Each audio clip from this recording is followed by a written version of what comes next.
Oh, I didn't talk to Scott. You did, though, I didn't you? did. Oh, I said, I thought you had to talk to him. I talked to him, said, I sort of suggested I talked to Steve about what you and he talked about. Did he say whether he was Yeah, coming? yeah, he's coming. I think he's coming, yeah. Well, we can, Plus we can oh, here he is. start. Okay. All right. Good deal. We have more than a quorum. No, it's almost better. She said here, she said here. Afternoon, Scott. Hi, how are you? Okay, how about you? Good. Good to see you. Could have better weather, but you know. It's not snowing. True. No, 3:00. That's bad. No, you can keep it. Might be a very, that's what I'm getting, 50 emails. Yeah. I'm with it.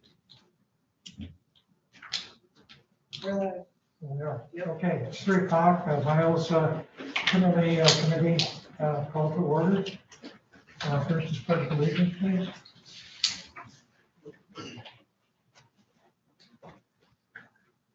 I pledge allegiance to the flag of the United States of America and to the republic for which it stands, one nation, under God, indivisible, with liberty and justice for all.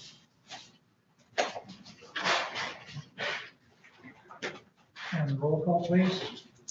I would first like to remind everyone to speak directly into your microphone so that it's good for recording. Steve Christensen, Present. Don Ferricks, Present. Rick Robbins, Here. Michael Smith, Here. all present. Ms. Scott. Scott. No, he's not a member. You don't announce it. Oh, okay, I'm sorry. I'm a guest. Okay. I mean, he can say anything and not be responsible, and nobody knows his name. Oh, I don't know about that. All right. To all listening. Okay, very good. It's not pretty easy. It's good. Okay. Everyone has the agenda. Any additions, late additions, deletions, anything? Sounds like that? Hearing none. Motion to approve. You don't need a motion, do you? Yeah, you do. You need to approve the Motion agenda. to- Motion to approve the agenda. Second, please. Support. Thank you. All in favor? Raise your hand. Aye. Thank you. Let's see. Public comment. Go ahead and state them. The number to call in for public comment, 231-256-8109. 15 seconds should suffice. This was just a little delay.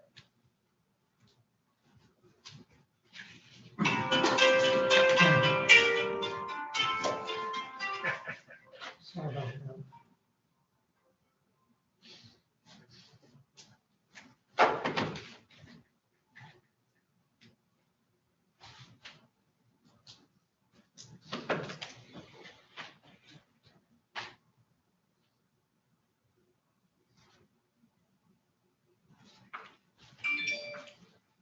You should be all set. Oh, turn this on.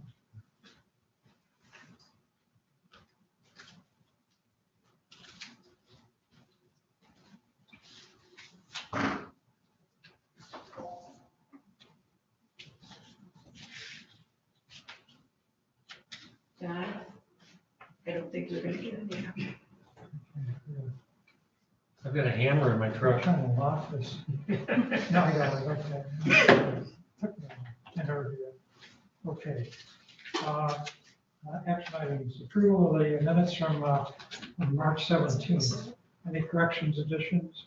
Move to approve the minutes from March 17th. Second. There's the one thing I want to mention.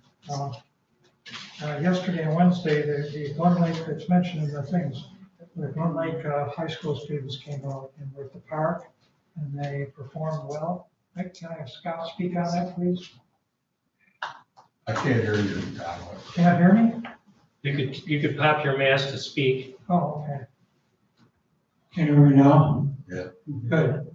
Tell us what happened at our park yesterday morning with the Glen Lake High School students. How'd that go? Yesterday, Glen Lake High School seniors came out for their day of community service, I guess they call it. And they just did some raking and picked up some stuff and got cold, wandered away and left. They had a good time. It turned out well. Was it raining while they were there? It was raining, snowing. Oh, It was yeah. Not a good day. Okay.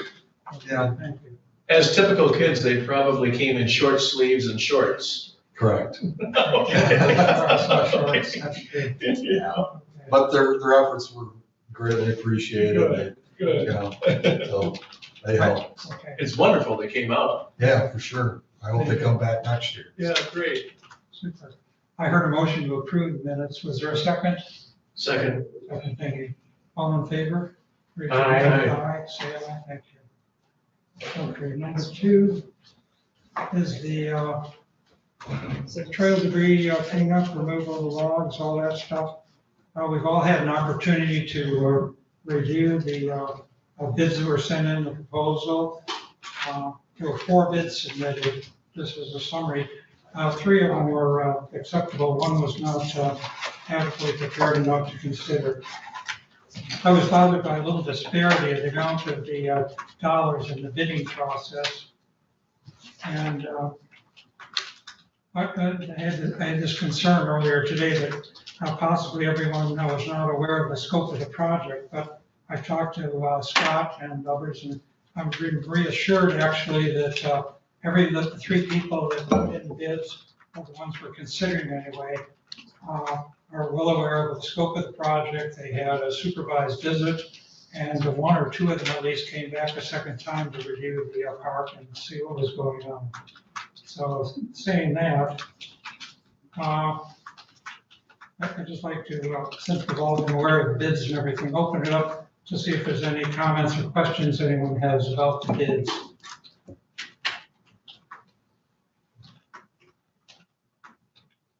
Okay, hearing none, then I would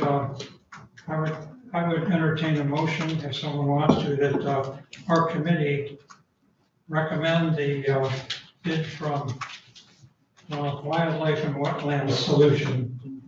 I would move to do that. And I will second that. That's the 46,000. Right, and it's a recommendation to the Parks and Rec Commission to move forward with this bid. I concur. So Do I hear a second there? Yes. Okay, what discussion? Any discussion? let's clean it up a little bit. So it's a motion to recommend to the Parks and Recreation Commission to accept the bid from what? I would say move forward, or accept. Well, the thing is, they're gonna review this and then they're gonna make a final recommendation to the county board. Correct, So it's okay to say you're recommending acceptance at this Okay. point. accept, that's fine. Okay. So recommend to accept. accept the bid from, and state the name, Wildlife Solutions, Wildlife and Wetlands Solutions. Steve. oh, for the trail debris cleanup yes, at Myles Kimmerly Park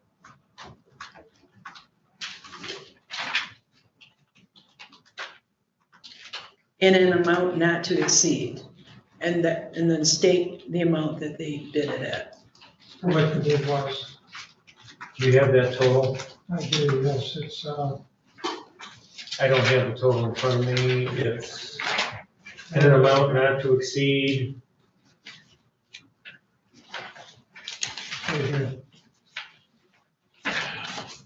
46,800. 46,800, right? thank you. There. And I think I can help you out with the rest of them, okay? So we're good.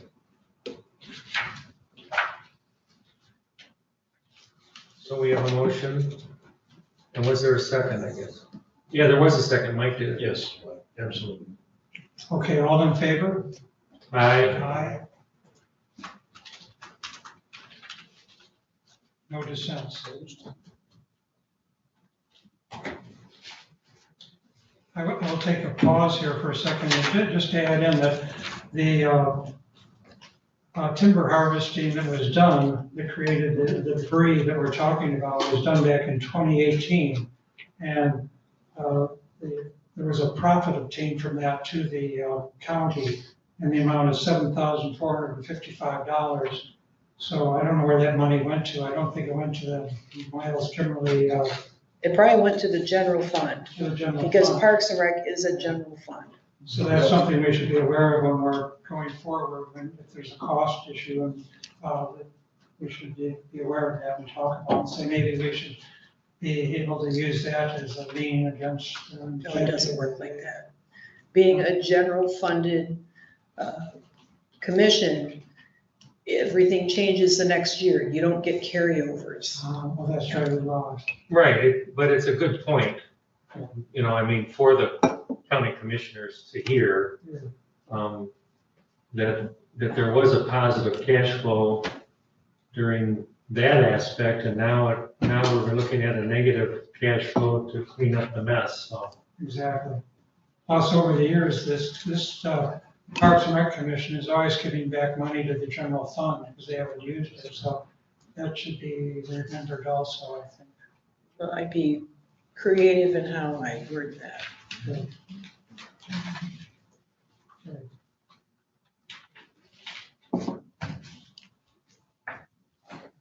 Okay, the next item on the agenda is the storage shack. Our storage shack evaluation options, and Michael Smith is going to take the lead on this.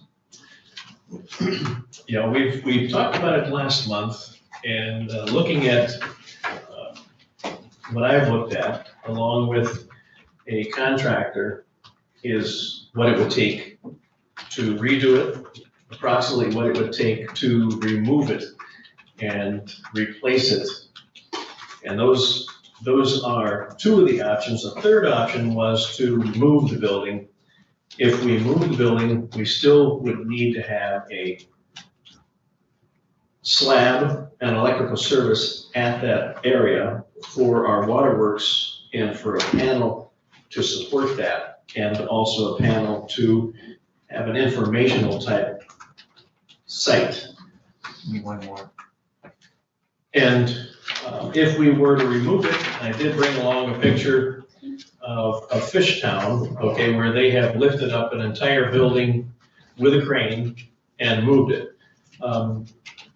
I've been to the park several times, and storage area is needed and desired, and the park manager said that he likes to have and needs to have a storage area.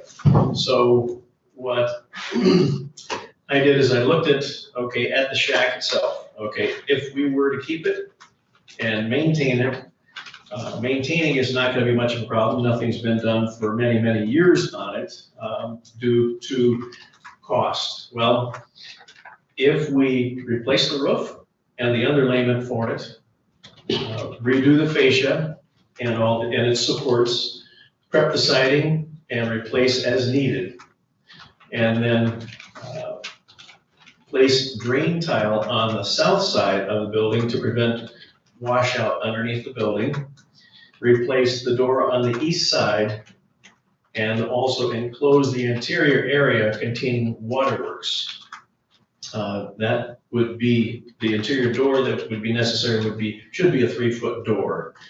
The area to enclose would be approximately a 5 by 5 to 6 foot area to make an easy swing in and out. And that was suggested so that in the event that people are in the building, particularly children, there would be no interference with the waterworks.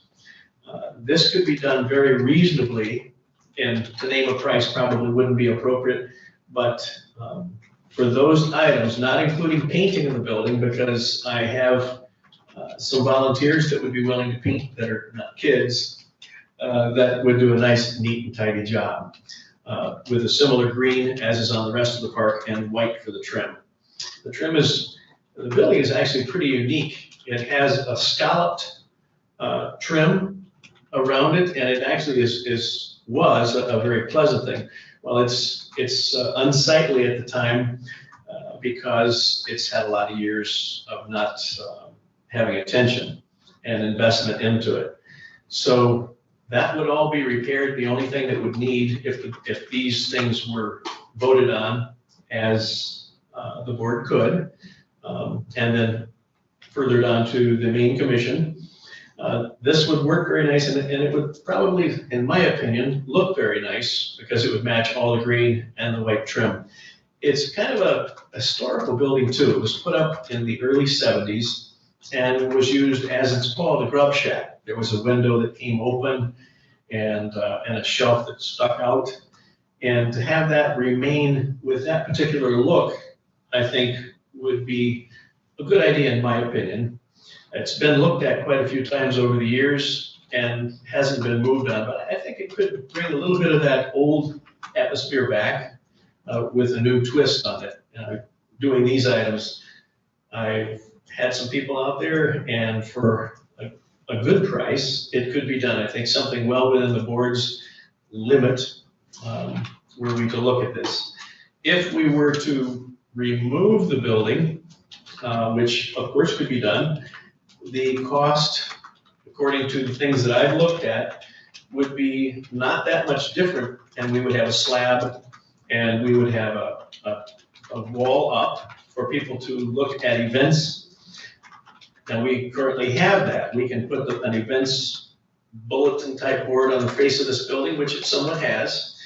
And so if we were to remove the building, we would be losing our storage and have to replace that because the park does need some storage. I spoke to, at the last meeting, Scott said, we need storage there. So we have to have storage someplace to store things. And so since we have storage, not to replace would be more prudent financially.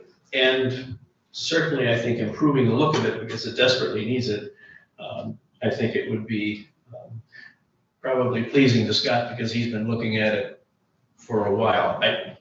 But anyway, pulling it out of there is another option. We can lift the building right up and over to another site. And the cost for that, moving the building and preparing another site, would be approximately equal to what it would cost to revamp this building. So we kind of have to choose, do we want this building old and not redone and move it to another site so there's still some storage, keeping the old building, which we could, and then put a slab at the other site and have electrical service and an announcement board there. And that slab could then be used for several different purposes, particularly maybe put something over the top of it for a pavilion, the likes of that. But according to the estimates that I've seen, a minimal amount of money to redo the building would be prudent from my perspective. I have a question about the electrical. Are you moving the electrical inside into the enclosed space? No, the electrical would remain, everything with redoing the building would remain just as it is. We can put a little bulletin board on the face of the building with just a little kind of like a roof over it so that people could walk up and, I don't mean a roof for the people, but a roof for the announcements so that they could walk up and see whatever the park offers and a diagram of the park and a map and things like that, and have it bright and cheery. That I didn't look at in terms of having someone draw up a map like we have, okay, but I think that could look really nice there on the face of that building. In fact, we could make it quite large. I think there's plenty of signage people around that could do an amazing job of that, expanding the map and putting that on one side of the building where the west side door is. Then I forgot to mention this, then putting a skirt around the base of the building so that it would look complete. Like there is a kiosk on the west side of the building. I'm sorry? There is a kiosk on the west side of the building. it has a map of the park, it's glassed in. Oh, okay, yes, exactly, absolutely. And one more thing, I was digging through some old paperwork and I found a summary from the building inspection department from 2011, talking about the state of the building. I didn't make copies, I can make copies for you guys. Can you summarize that for us, Scott? Pardon me? With that thing that you have in your hand, can you summarize that? Yeah, I'll go run and make copies real quick. Just tell us what it says real quick. 2 sentences. Well, I think there is a kiosk in a glass case on the west side of the building, but I think it's pretty small for what I would like to see anyway. I'd like to see something larger. And to have that west side of the building be a true kiosk in effect and covered, I like the idea of the covered and coming in is, I would have that electrical moved inside, make that on the inside wall as opposed to the outside wall. I don't think it'd be too much expense. I really don't know. I don't know the electrical costs at all. But, Mike, did you have if I can interject? Sure. Do you have a ballpark? I know you're not gonna say a price, but go up a little bit and give us a ballpark. Okay, 10 grand. Okay, it would be less, but I'm just letting you know. I don't want to give an exact figure because it wouldn't be right, but. Yeah, right, exactly. I do know a figure that is exact, but I don't want to give it publicly, because if we Well, I have think that's what I wanted, 10 grand, you know, Okay, yeah. and it'd probably be less, yeah. and then the third option, did you explore that at all, about just tearing it down? Well, I did though. I did, just a little bit, you know, I do have several people that could knock it down, but then when we knock it down, or if it was to be knocked down, then we would still need waterworks, and we would still need a slab for that. And so then we would have, in transitioning that, we would have darn near the equal amount as having a building that's complete and sitting there with everything on it that we want. Well, my goal is to have us look at not the cost of doing one thing or the other, but really looking and thinking ahead and say, what do we really want in that space? And my idea, others have different ideas obviously, is to have a kiosk on the west side, a covered one where people can step up to an area that's a cement slab, let's say, and stand on that under cover, it's not to be raining, and there's a kiosk there that shows a map of the whole area. It has brochures and a handout thing that they can take a trail map if they want, or other activities, updates, events that might be happening there. Just a larger presence of a kiosk there and signage. And to do that, you have to get the electrical on the other side of that wall, which I don't think is that hard. Put it on the inside. And what I've handed out, you can see, is right here. Mhm. I don't copy the first one. It's really, I started off with a 16 by 32 concrete slab, because that just happens to be what's there now, the area. There's no slab there now, it's all on cinder blocks, as you know. But you could put that slab up, put a 6-foot deep kiosk on the outside, covered up, put this shed, a 5-foot deep shed, same size that you had mentioned, on the inside, have a door, either on I'd probably put the door on the east side of that structure, not on the south side, the way I had it on one, where I showed it the door on the east side. And then the rest is open on a slab, but it's covered. And when you have a covered area like that outside, nice on a slab, you know, we talked about what to put there. You want a potato, you want some chairs, something like that. I put some, one picnic table, 2 chairs, just for people to relax and sit there and want to do whatever they want to do and watch something, and not put porta potties out there. They have their own space, they're a little over, but, and if we feel we're too close to this pad here, we could move those over out of the way, or moving further down, or the soccer storage unit is, anything like that. But I don't think they're that close. Or we put the porta potties there and put picnic tables somewhere else. But to put porta potties in an enclosed structure like that, it's open on the sides, but just a roof over it, I don't think it needs a roof over it. You know, maybe it does, maybe some people feel that way. but I did a little looking into demolition costs. And a local company in Traverse City, which I won't name, I talked to him extensively, and he felt that we could tear the building down. He's aware of the electrical and the water in there and get it work around that. He can't do anything with work around it. And anywhere from $3,000 to $4,000, 5,000 tops, is what he said. There's just one person that does that work. He seemed pretty reliable, but I don't know. That's So one thing. that would be just the demolition? Yep, Yeah. it's just a demolition, yeah, it's more expensive, probably, but maybe we get what we want in the long run. The other thing is a slab, 16 by 32 slab, I looked into concrete prices, labor for that.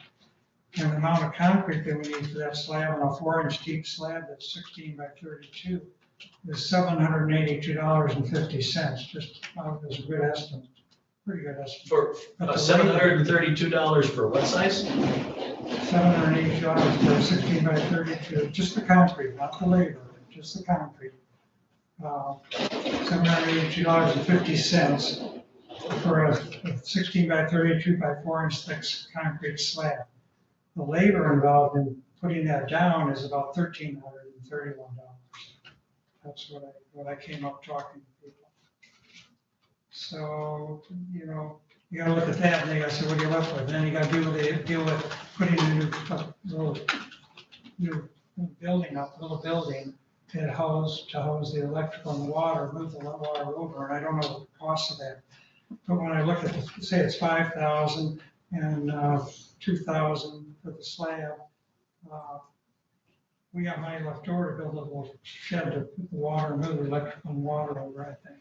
So we're talking, I think I can do my project for 10,000 too and get what I want. Now, having said that, I have some, I realize there's a heritage in this building. It was Grub Shack, the Lions in Maple City and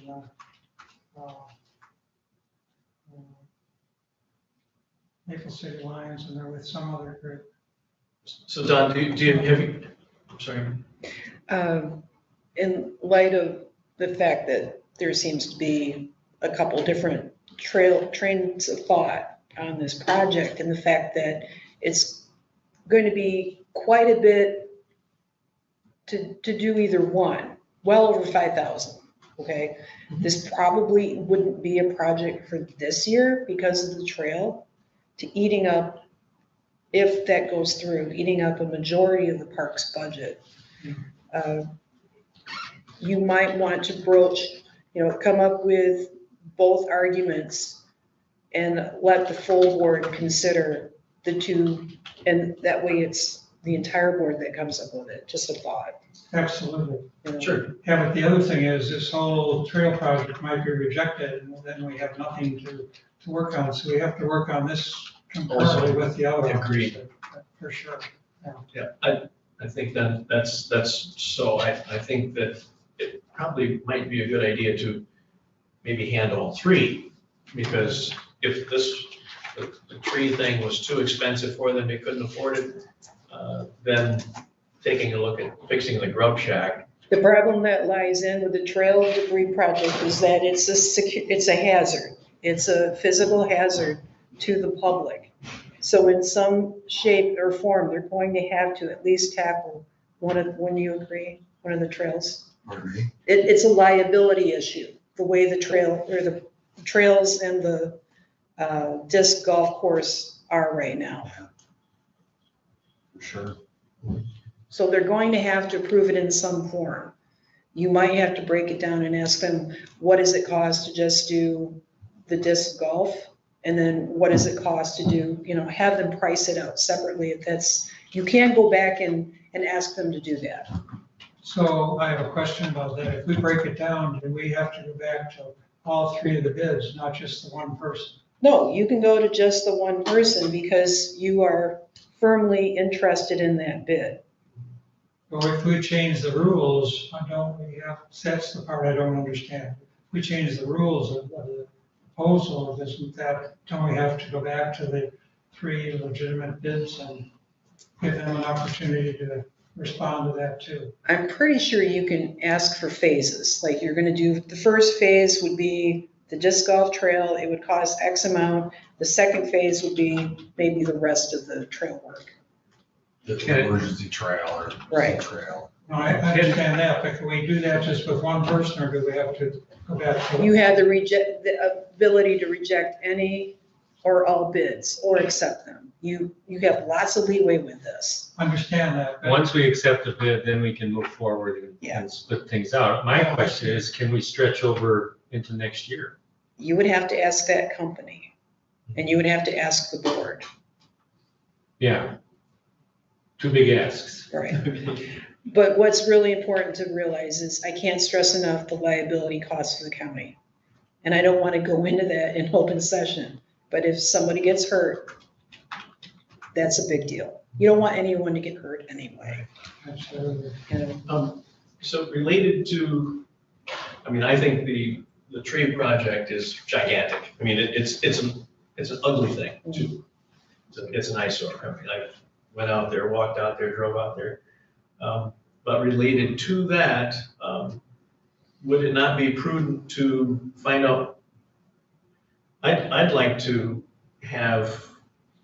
at least have the board have an option to look at this, to redo the building and look at removing the building, because this has been going on for decades. The same, exactly what's going on right now, as I did do my homework with that. Yes, okay. 10 years ago. And so instead of just, giving it lip service, I think it wouldn't be a bad idea to submit something so that we can then move forward with getting bids for doing the job.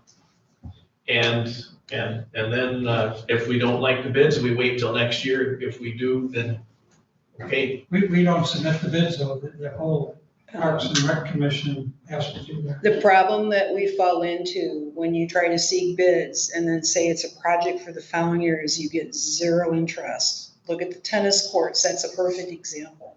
They put bids out in September, wanting to do it for the following year. No bids were submitted. Yeah. We're getting kind of a reputation amongst contractors because we keep asking for bids. We go out, hey, what's this gonna cost? They put all this legwork into it, and then we go, never mind. Yeah. Right. So everybody's got a sour taste in their mouth. Nobody really wants to work with us anymore.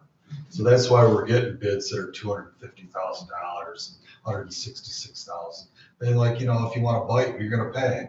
Right. So right. that, and it's not just in the parks, it's with everything we do in the maintenance department.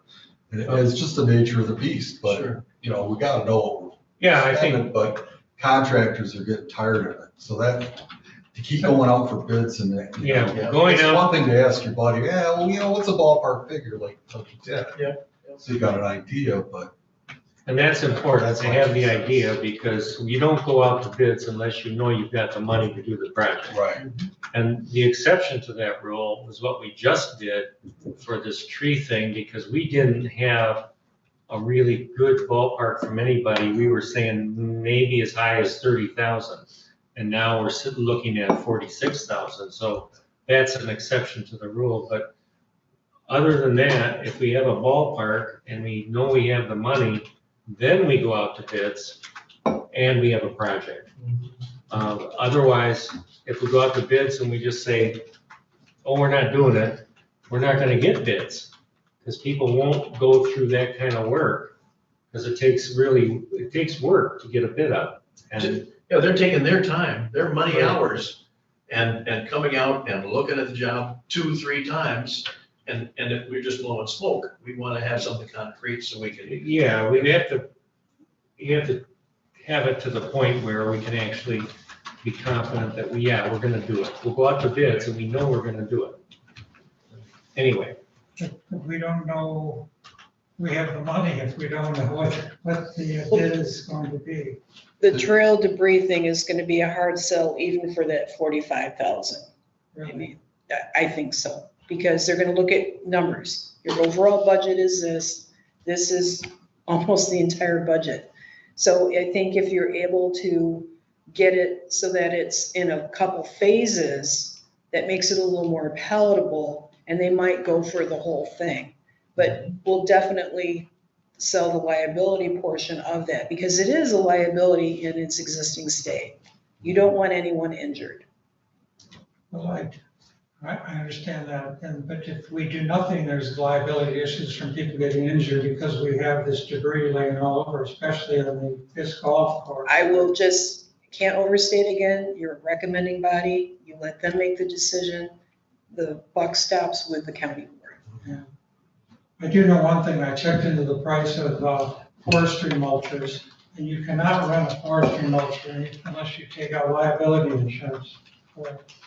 So anybody using that has liability insurance of their own. That doesn't get us off the hook entirely, I'm sure, but that's one thing is a plus in our favor.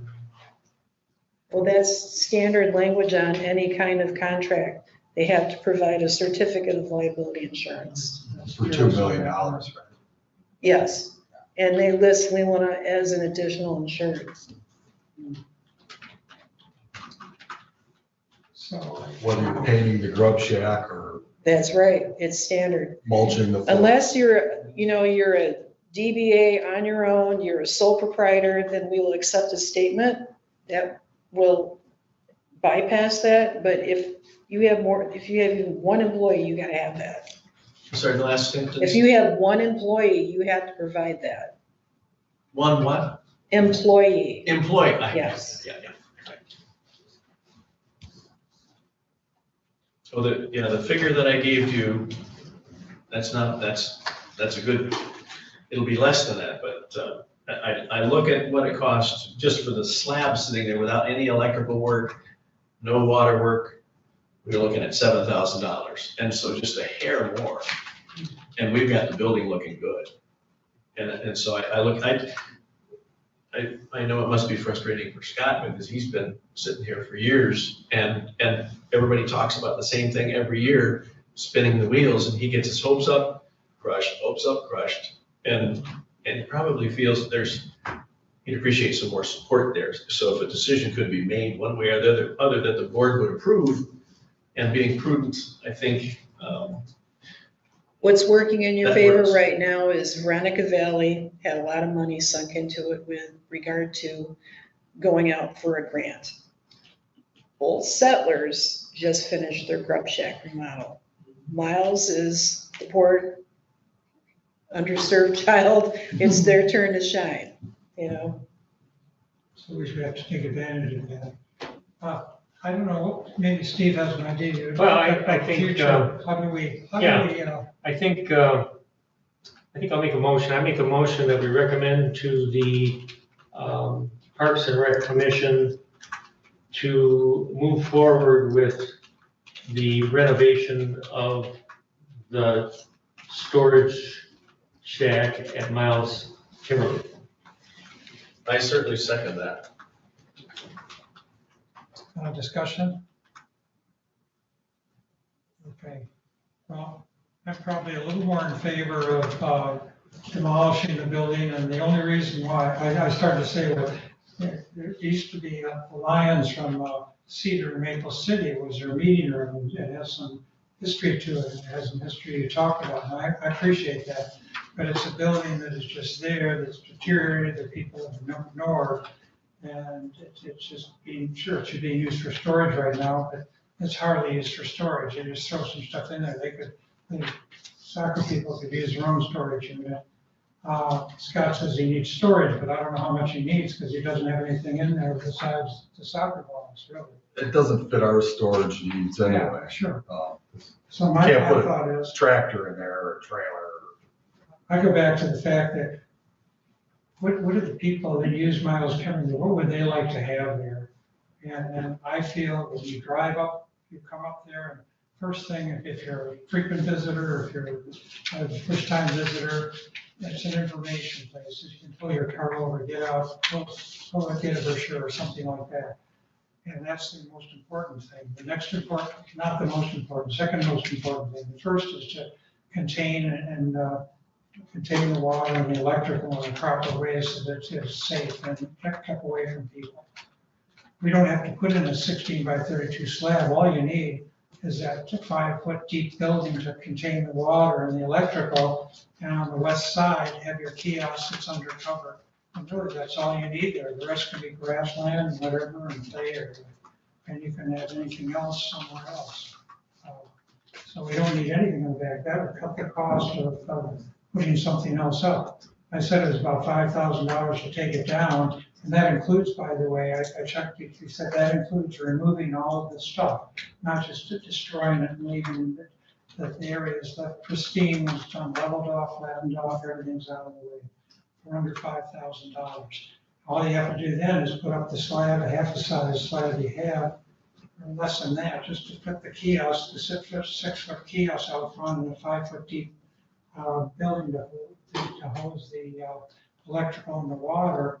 And really, that's all you need there. You can even put one parking spot off to the side or whatever you want to do. So I think I can do what I would like to see for less than the $10,000 to renovate it. And what we get is something new and something fresh and something that may be more desirable for the community. And I'm questioning that. I don't know the answer if that's what they would like. But I don't think that they would be impressed by just painting the existing building that's there that's not being used for anything but to store soccer balls. That's my feeling. But there's a motion on the floor. Any other discussion comments? Hearing none. Okay, a motion to approve, or a motion, can you repeat the motion, please? Who's voting? So ayes are 2, no, Okay, all in favor of the motion? Aye. Okay, opposed? 1? Did you vote yes or no? Yes. Yes, 3-1. Okay, motion passes. Okay. We will renovate the Grub Shack. Make a recommendation We'll to renovate a recommendation to the to renovate the Grub Shack. commission, Parks and Rec Commission. Right, exactly. Okay, Question related to that. Since this motion goes forward, I don't quite understand. I know it goes before the board now, so how do we Parks and Rec Commission will receive our recommendation, Okay. and then they will proceed to move it through at their level. Mhm. And part of that discussion will be what's happening this year with our budget. You know, we have a recommendation to take care of all the brush removal for $46,000. And now we have a recommendation to do a renovation that'll be in the ballpark of $10,000. So we've got a couple of recommendations to the Parks and Rec Commission, and that wipes out in our entire budget. And I know that we've already at the Parks and Rec Commission level spent not to exceed $5,000 to do a culvert at Veronica Valley. That passed at the county level this week, and It we moved formally forward. Tuesday night. right. So there's 5 gone right there. And we'll grill Scott at the meeting next week about maintenance. We've got a $30-some thousand in maintenance budget, so we're gonna have to play a budget game at that level in that meeting as to where we go from here. So whether or not this happens this year or not is a question. And then the whole tree thing is a question. And you're probably going to want to have Jen Zawicki here. Have what? that's what? Jen Zawicki here. She's the chief deputy county clerk, Okay. and she maintains the accounting department on behalf of Michelle. And she is the person you want to talk to about anything budget related. I talked to Jen, the forestry project will not come out of her budget. It has to be requested as new money. There's no line item for it. It's contractual services. It won't come out of, it's not a capital improvement. Good question. Does anybody know, you're mentioning where the money would come from? I don't know, but, It would come out of the general fund. okay, now, is the general fund going to be, or is that $4.1 million going to be a part of that? No. Okay. If you're referring to the recent COVID-related Yes. grant funding, they're still writing the rules on that. Okay, And we don't have any idea of what would qualify for that. okay, oh, yeah, that's exactly what I was referring to. Okay, thank you. So these two items will be on the agenda for the next week for the Parks Parks. and Recs Commission. Good, thank you. Okay. Any other comments about item 3? Okay, just a quick update on trail signs. Scott and I have been involved in just looking at appropriateness of doing the trail signs, and we're gonna kind of grab onto what Veronica Valley's doing, and we're engaged with Rob Herman. He's done some more aerials and placed some spots where we might put our signs and that, and I think I sent it to all of you on an email about that. So I'm not gonna take time talking about that, but that's in the works. Some new aerials are gonna be taken this spring, but they won't be available to Rob till the fall. So once we have those new aerials, then we'll have the new signs made up, and we'll go to the same place that Veronica Valley, Dave Barron's is going to. More We heard an update from our equalization director during the special session on Tuesday, and she said the aerials are probably taking place right now because there can't be very much emergent growth for them to do the flyover. But they still, according to Rob Herman, they won't be available to him till the fall, so the signs won't be going up till this Trudy year. thought they could be as early as June or July. Really? Yeah. Oh, okay. Yeah. Well, that might be, then maybe we'll get them up this year. That's a small cost, so I don't think that has, we don't have to worry about that. When they're available, we'll do it. But we want all the signs, like we've talked about before, to be all similar for all the 3 county parks, as similar as possible. Okay. Any other comments about that? Okay. Number 5 is the dog park update with Rick. Per your request, I did follow up with Wayne Kelchik, the animal control officer, about any rules, and there's none. I mean, it's just whatever we want to make as a board. I mean, there's nothing that affects him as his duties. He did make some comments where he thinks the dog park is. I'm still trying to learn the layout of the land there. I told him we were talking about down by Fred Noonan's there, down across from the AFC home there. And he suggested, he thought the area where it'd be good would be behind the area of Scott's building there, but from what I've been told, I think that's part of the Frisbee golf, is it? So. Yeah.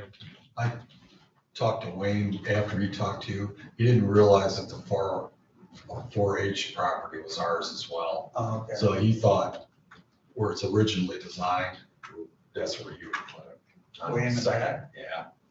But Not in the corner that we talked about? Was that brought up? no, that where it was originally designed to go, master plan. It's back west of the small corral. So he liked it back there away from the road. Yeah. Interesting. Any reason for that? Because we were concerned He didn't about, say, he just thought, well, yeah, that's a good idea back there. I'd go for that.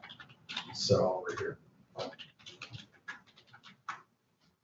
we can resolve that down the line. Obviously, it's something we have to keep in the back of our mind. I think keep working on it, because I think that's a desirable thing that's wanted by the community, I feel, based on Rick's looking into it. And just keep developing stuff and come up with a general plan what we can present. What we I need think to this do. year is not gonna happen, but we can work on it and put it in and see what we can do. I mean, Just for fencing costs, it's about, a few years ago, it was $10 a foot for the fence. for the fence. Yeah, I mean, as So I it's say, just, just for conversation purposes. what we really, We need double fences and a gate and all sorts of things. Did I say- well, I think the double fences, that's gonna be up to our insurance carrier. And, the city doesn't have them, so I think, just because Ann Arbor has them, Doesn't mean that we have to have it, Well, that's true, that's You true. know, No. it's just, it's not a bad thing to have, but I mean, if we don't need it, it saves costs. I think the first thing we have to do as a board or as a committee, we gotta decide where we want it and how big, and then we move forward.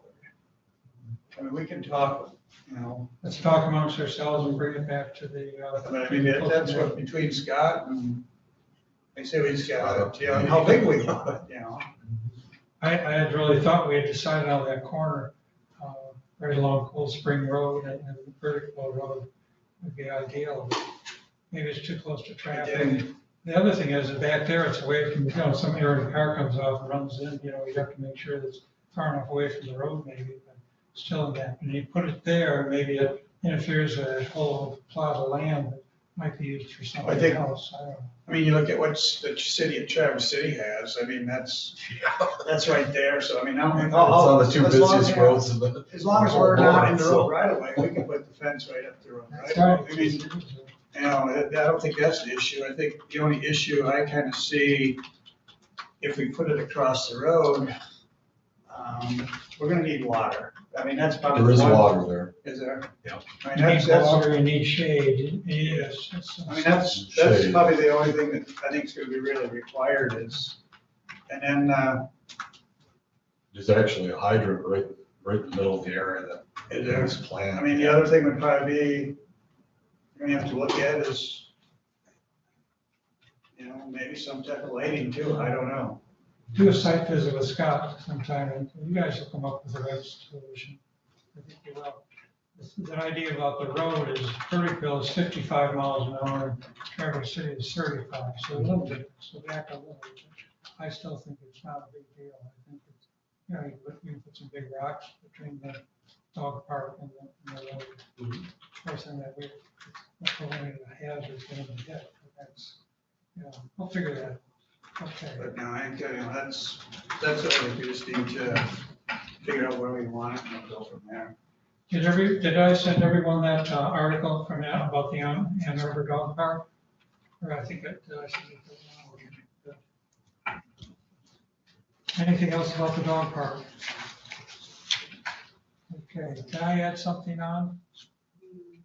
You can talk during board member comment.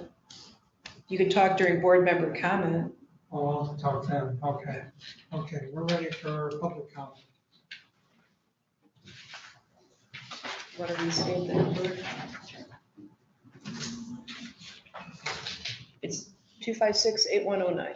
So go ahead and state that. The number to call in for public comment, 231-256-8109.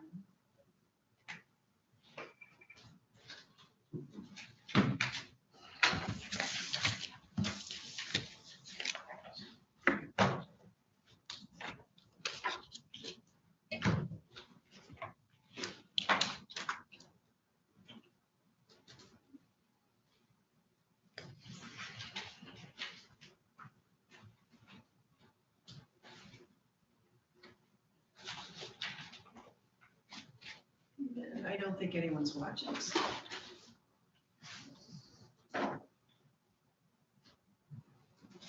So we continue. Okay, board comments. I just wanted to mention one thing. We have one other big project that I think the committee is interested in. There's shown a lot of interest by the community, I believe. And that's this 1 mile loop paved trail with some intersections that Steve is going to champion for us. And I just wanted to bring that up and say that it's not something we're not going to be involved with and look into. It's a big item project and it would have to be funded in a different way and not from just money out of our budget. So it's something to think about. And we want to say, where do we want to put that? And we don't want to put the dog park where we want to put that and that sort of thing. So I want to make sure we think about that in general. Yes. Well, with that being said, I will, and if you would entertain a little late public comment, we had mentioned at the last meeting that if you had any ideas for potential 2% allocation opportunities, make sure you get them to the board for the May meeting.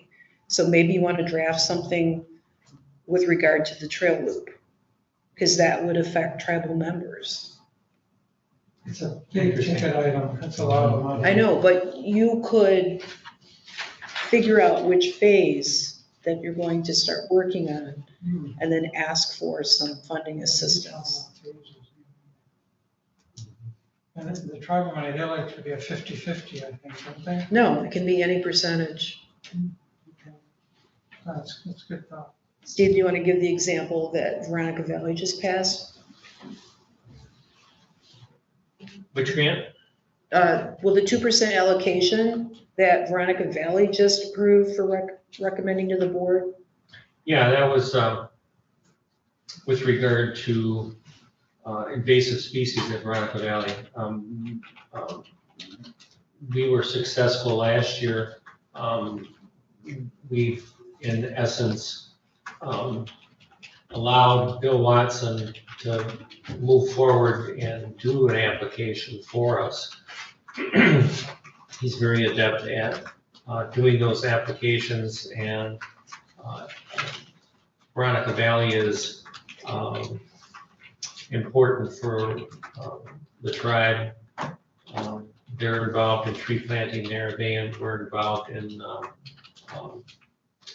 upgrading of the culverts for Maber Creek on both sides of the park. So they have been involved there.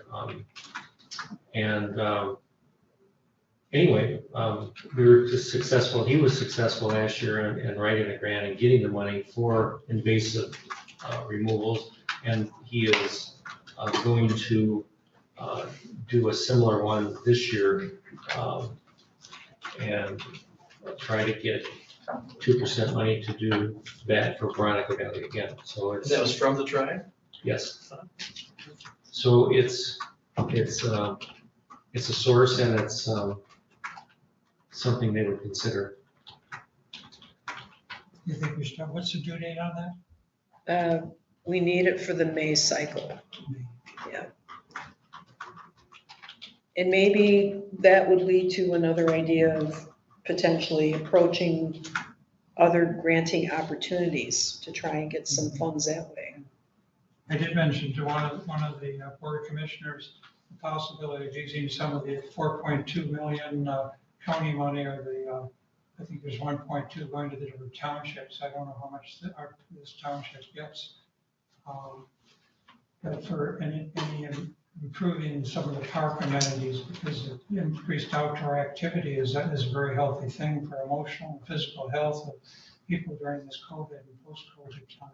Depending on the rules that they, But there's some other townships that are thinking about using that money or trying to use that money to get that. I don't know if it'll work. I know they're interested in broadband here, and I support that. If there's money left over, anything for the parks might be something to consider. I think the rules would allow it. I don't know. well, just for an example, we were successful in that we were awarded a CDBG grant, and it was for reimbursed expenses due to COVID. And then we had to come up with a plan with using the rules that they outlined on what would be a qualifying expense. So we're still waiting to hear the rules on what qualifying expenses are with regard to this 4.2. Correct me if I'm wrong. See, if we do spend the money and we don't say we miss a rule, we gotta pay it back. That's right. Yeah, so I mean, it's all up in the air right now. Yeah, It's not we got a big pot of gold here, right. You say something about paying it back? but, right, if we don't follow the guidelines, and when they do an audit later on, Oh, if you don't follow the guidelines, okay. well, I mean, we may think we're following the guidelines, but And Oh, with boy. the reason, because we didn't spend all of the 368,000 because we can only come up with X amount of money, but we represented townships and some nonprofits who gave us what they had for reimbursements, and then we had it vetted by our grant administrator, what would work and what wouldn't. And when we had that information before we did our submission, we made sure we had a paper trail that said, yes, that would be allowable. Okay. Yeah. Thank you.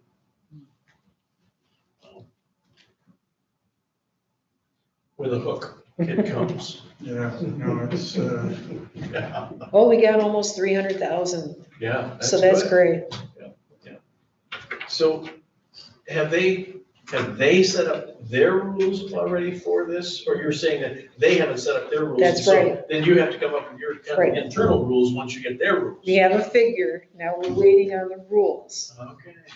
What's the timeline on this? When do they have to, we have to get the money back if we don't use it? 24, I think. Yeah, 24 months? Yeah. 24. We only get- 2024. Well, we only get half of it this time, and we get, but I don't know how we broke that down. but at this point, we're just waiting. Okay. Well, something to think about. If you're in a meeting and they say something, say, hey, don't forget the parks. Right, they're important. Wave your hand hard. They're important. We all agree they're important. Okay. Anything else, guys? Nothing. Motion to adjourn, Motion to adjourn. second. Support. All in favor?